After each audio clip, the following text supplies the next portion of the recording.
Manifesto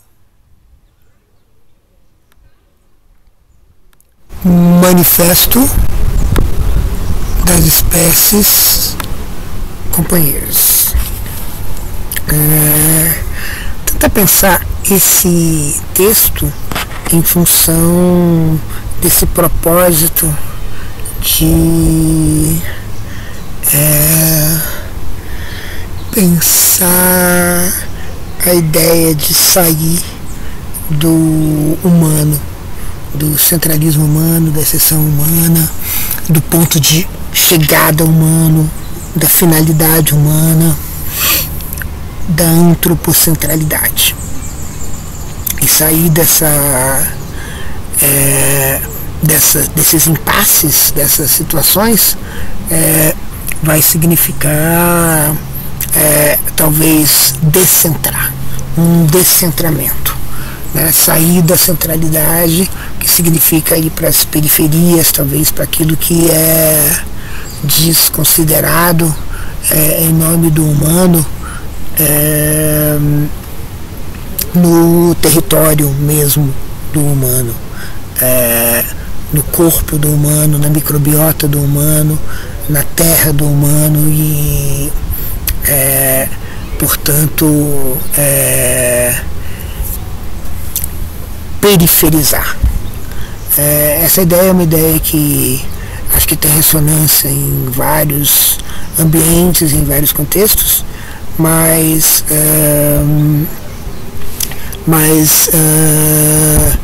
ela pode significar tanto centrar na terra onde está o humano, como centrar em alguma coisa do humano que aponte para alguma direção que seja para além do humano, ou que inclua algo mais além do humano.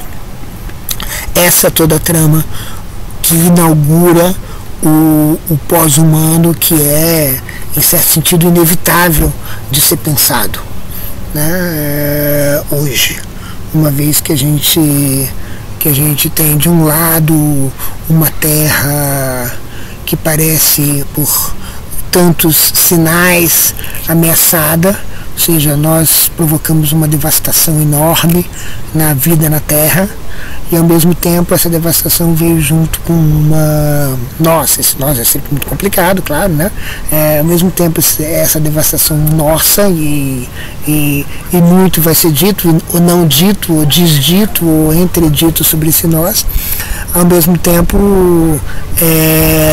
houve uma automação que pode ser entendida como uma espécie de uma desterritorialização ou uma espiritualização da vida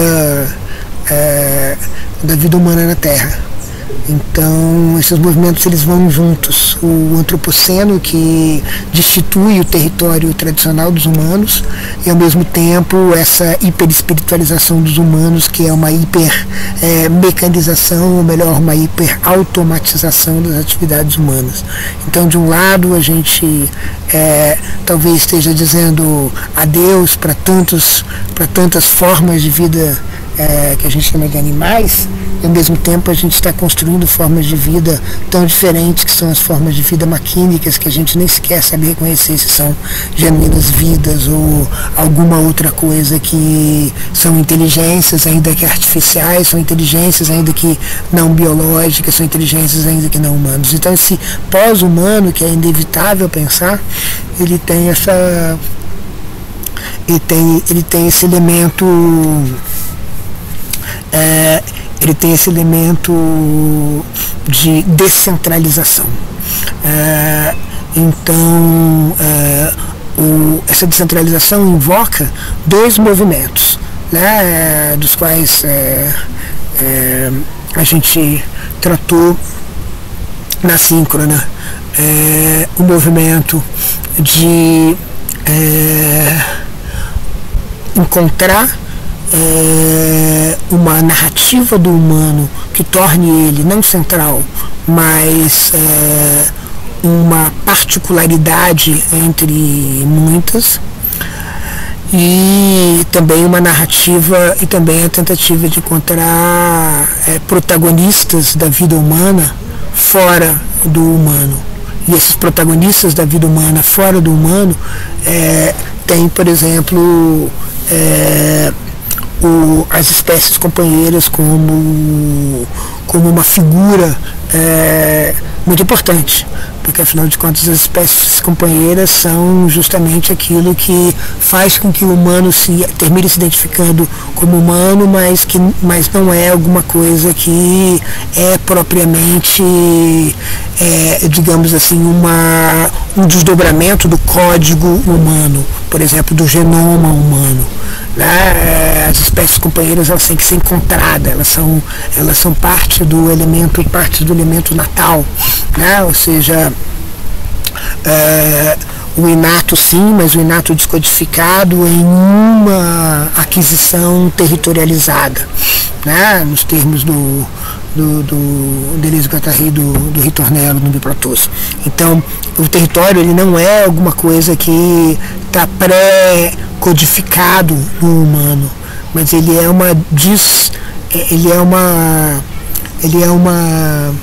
uma condição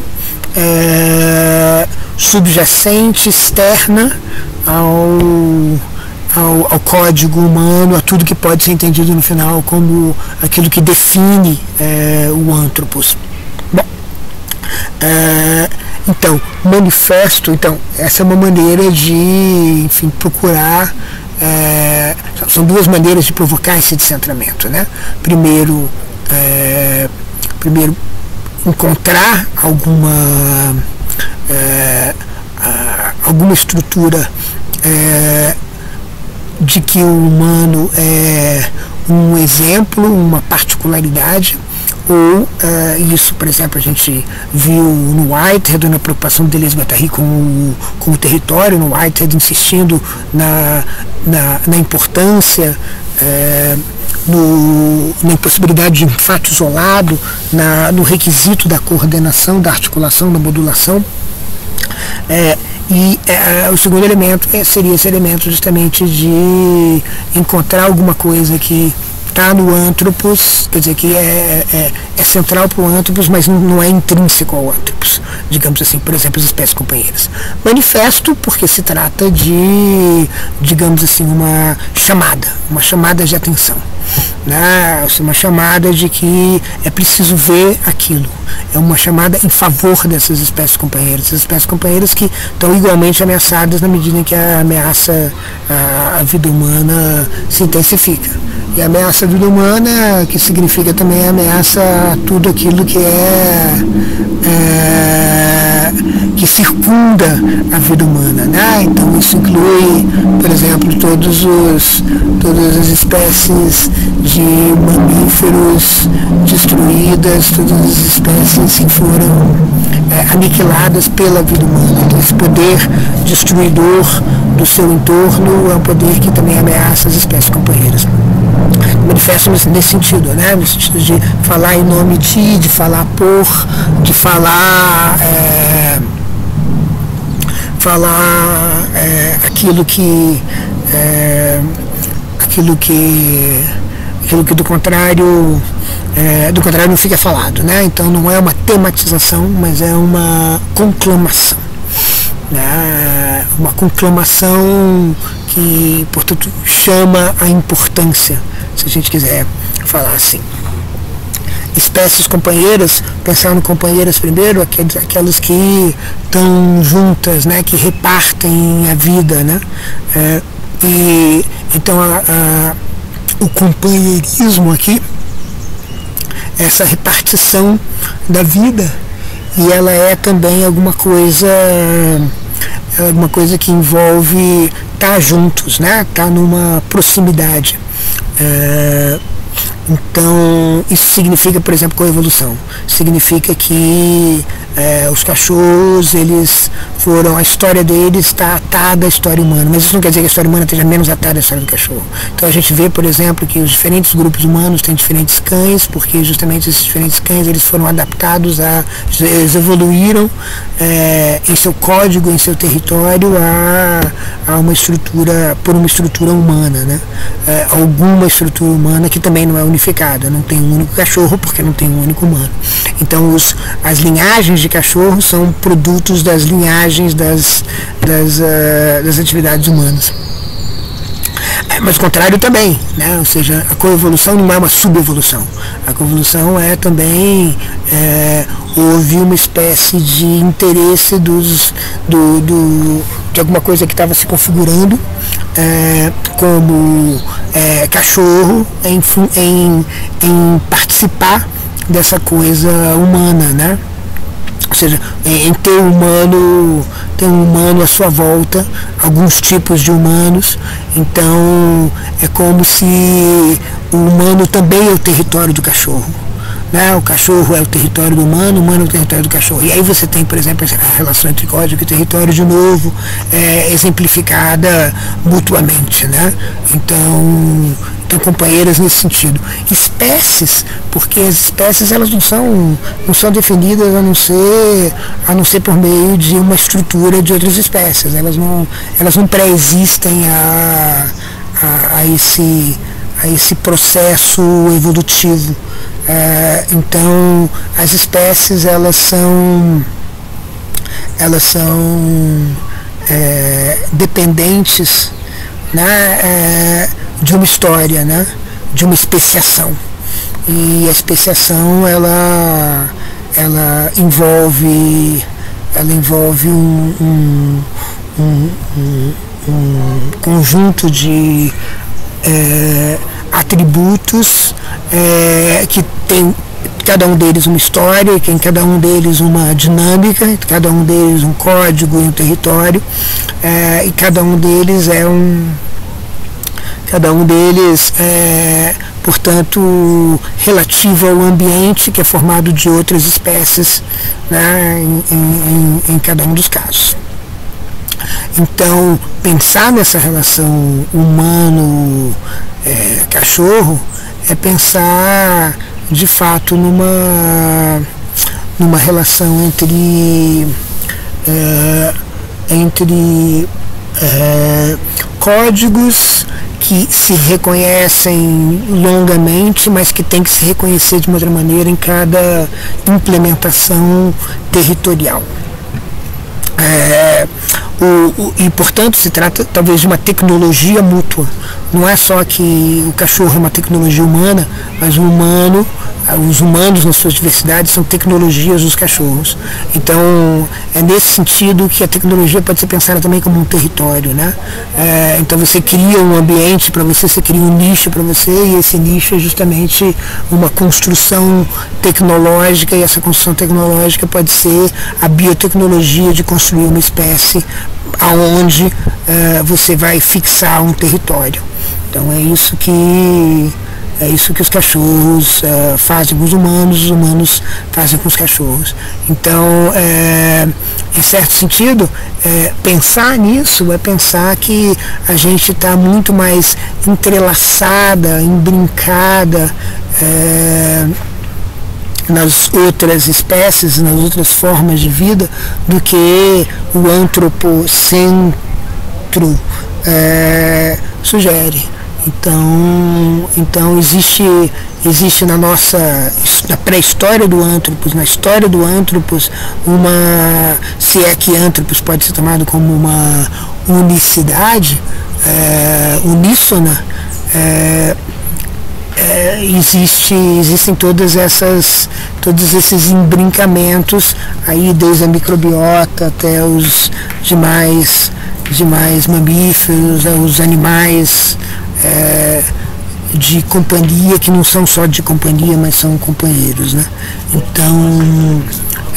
Então isso significa dizer que não é também o código sem território que teria que ser visto. A descentralização seria descentralizar num suposto código humano.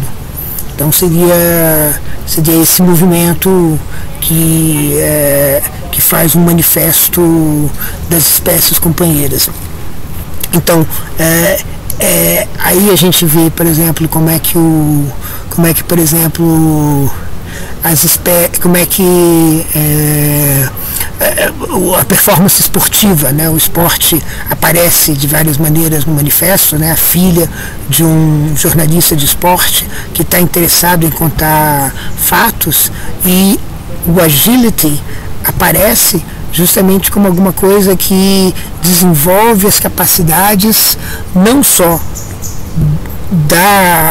na vida da Donna Haraway, não só dela e da Cayenne, mas também dessa parceria, dessa relação de companheiras. E essa relação de companheiras que tem certas capacidades que podem, de alguma maneira, serem realizadas ou não serem realizadas de várias maneiras. De novo, a gente pode pensar no atual e no potencial no atual em termos de código e território. E de novo a gente pode pensar em termos do Natal, e de novo a gente pode pensar nessa conexão que não é aqui. Veja que interessante, o produto dessa tecnologia não prende a Donna Haraway e a Cayenne no sentido de prendê-la a uma maneira tradicional de vida que impede transformações, né? Ou seja, não é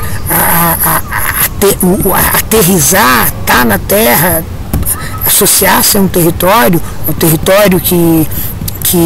onde se desenvolve a relação com espécies companheiras, não é alguma coisa que te prende, né? Mas é alguma coisa que te possibilita justamente participar com sucesso de competições de agility, em que você tem que confiar, tem que ter uma confiança, uma parceria multiespecífica.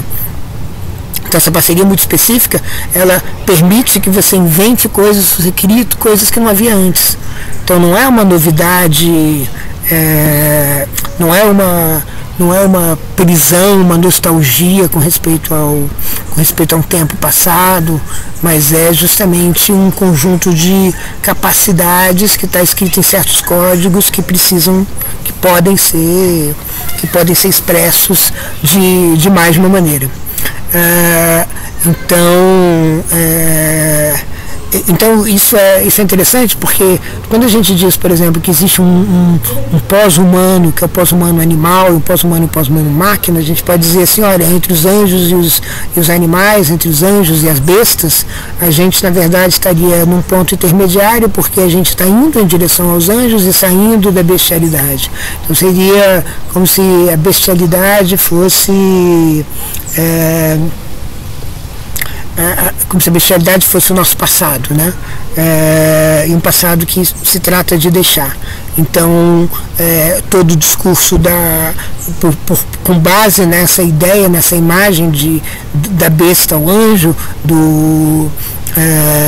da matéria ao espírito, do animal à máquina, a gente então poderia dizer que todo o olhar para o animal, todo o olhar para a planta, todo o olhar para a terra é um olhar para trás. Mas não é um olhar para trás, é um olhar que usa certas capacidades para inventar alguma coisa, tanto quanto a tecnologia nos ajuda a inventar alguma coisa.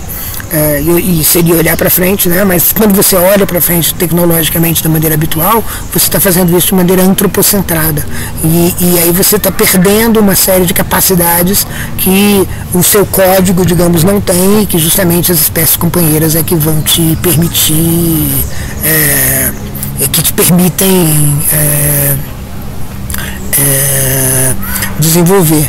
Então, justamente essas espécies companheiras que permitem aquilo que o humano sozinho, enfim, não consegue fazer, ou não consegue nem sequer fazer sentido, né? Então, as espécies companheiras seriam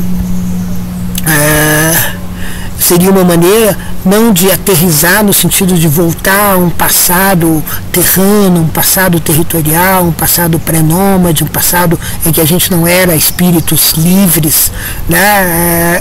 Mas num momento em que a gente tinha capacidades compartilhadas, né? Então é como se a Terra, entendida com esse embrenhado de espécies companheiras, as companheiras, as nossas espécies companheiras, a microbiota da nossa microbiota, ou seja, os fagos das nossas bactérias, os vírus das nossas bactérias, mas também os animais e plantas, né, as árvores com as quais a gente tem uma espécie de simbiose, ainda que a gente muitas vezes pretenda poder dispensar o serviço, digamos, ambiental que elas fazem, né? Toda essa simpoiese, ela tem uma capacidade de transformação tecnológica muito maior do que a humanidade tomada sozinha, tentando construir dispositivos para o seu conforto, digamos, né?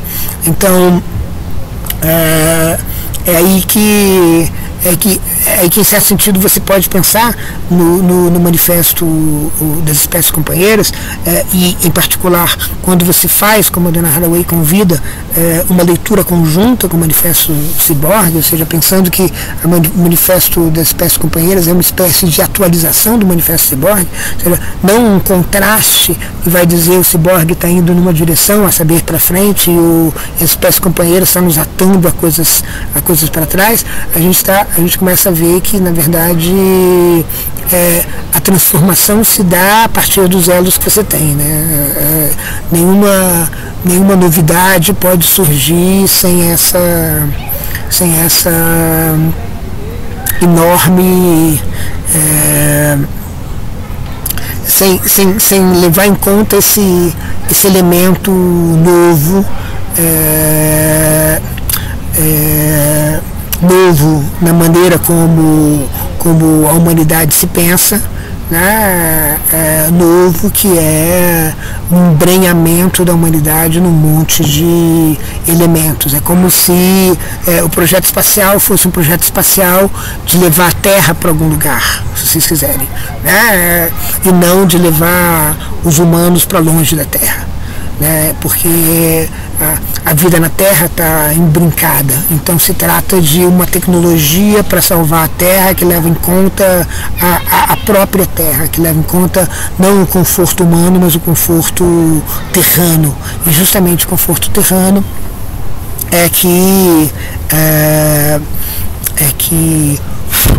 justamente o conforto terrano que é construído pelas espécies companheiras, porque a gente tem isso visto de dentro é uma corresponsabilidade, né? A gente é capaz, porque as espécies companheiras não são espécies que vivem em paz e harmonia completamente, elas vivem em uma renegociação completa, constante. E é nessa renegociação que aparecem as tecnologias, né?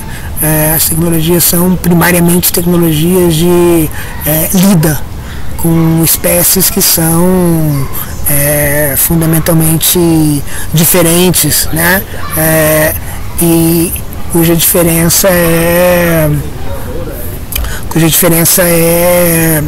alguma coisa que a gente tem que lidar. A gente não pode simplesmente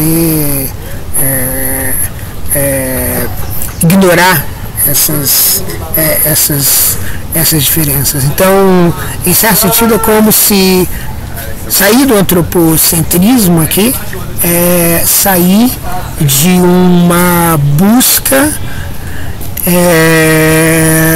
de transformação, digamos, do planeta, tal que o humano esteja no centro, ainda que o humano não seja necessariamente a única,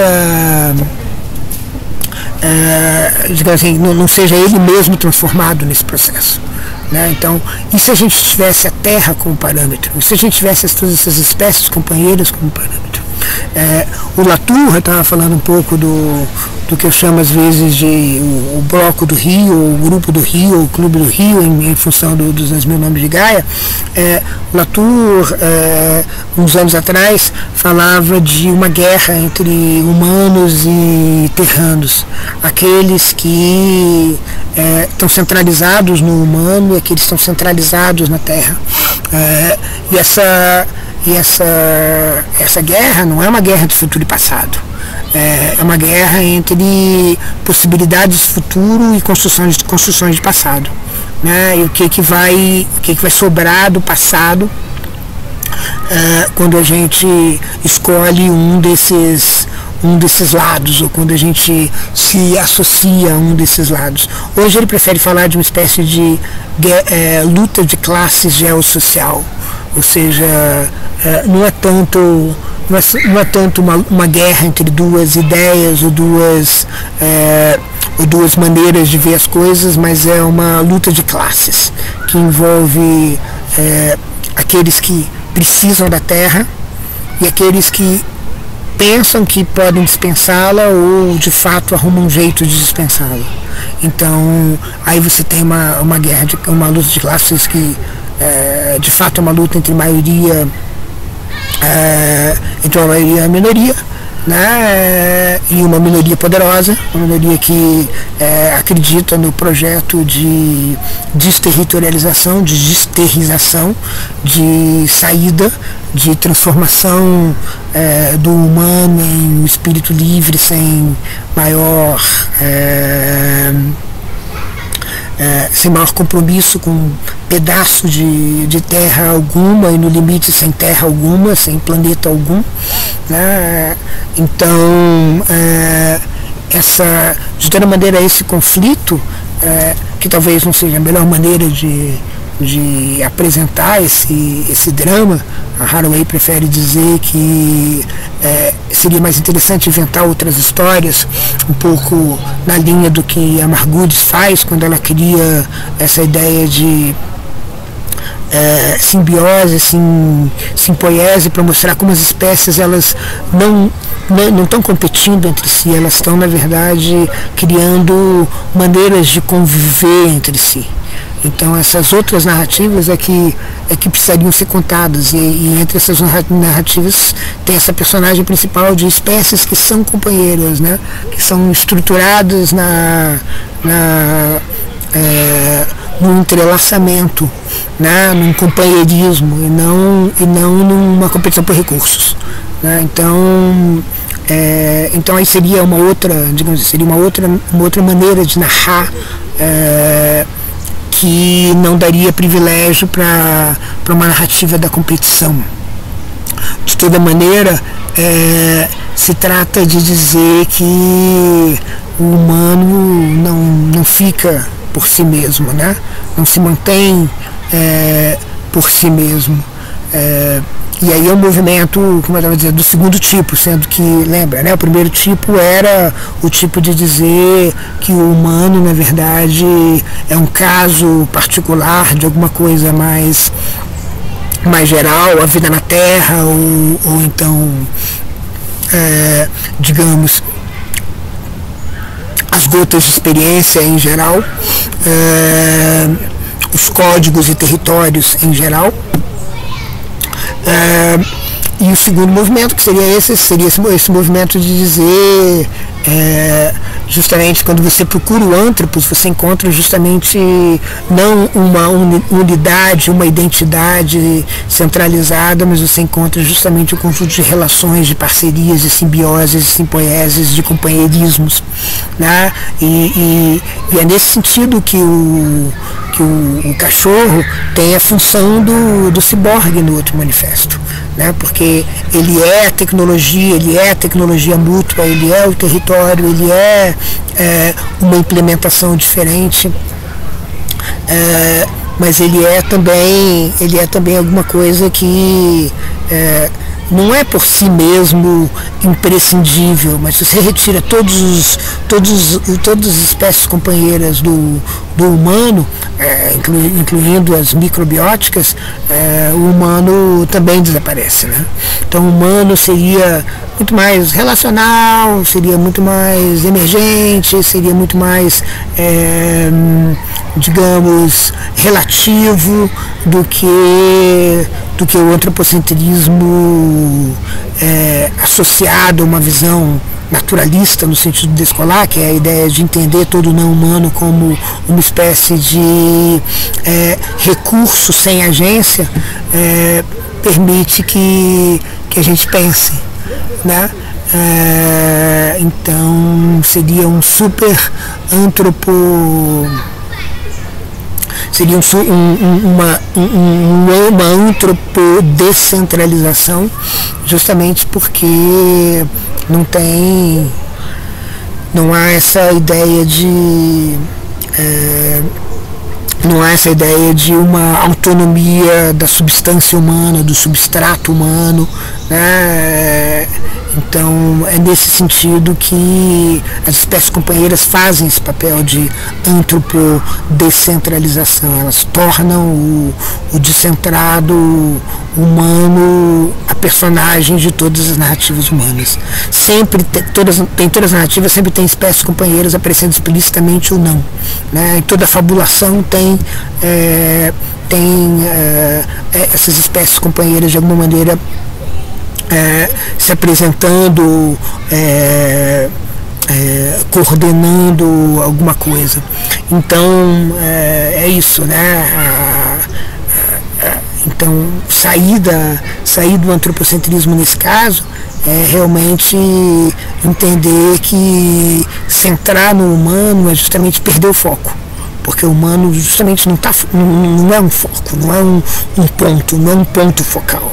Ele é uma difusão, né? Um monte de coisas interrelacionadas, um emaranhado de coisas, muito mais do que um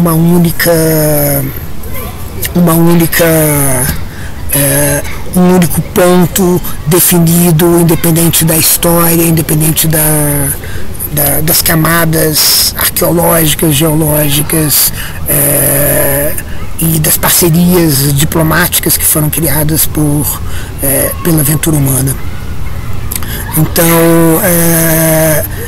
Então, antropocentrismo requeriria um centro, mas o centro é difuso. E aí, quando o centro é difuso, a própria ideia de centralidade fica em xeque. Então, como a gente estava dizendo, né, o sujeito humano, um sujeito transcendental, pensando em termos humanos, ele vai ser diferente de acordo com os devires animais, devires plantas, justamente porque é nesses devires que ele vai encontrar, nos seus territórios. Né? Então esses territórios vão fazer diferença para qualquer código transcendental, para a experiência humana. Então é como se a gente estivesse dissipando esse eidos humano, né? no meio de um conjunto de relações e um emaranhado de espécies e modos de vida entre elas. E aí justamente é que aparece então essa periferia, essa nova periferia, essa nova descentralização, né? Uma descentralização que não é mais que não é outra coisa a não ser dissolver o antropos que podia exercer o lugar de um centro.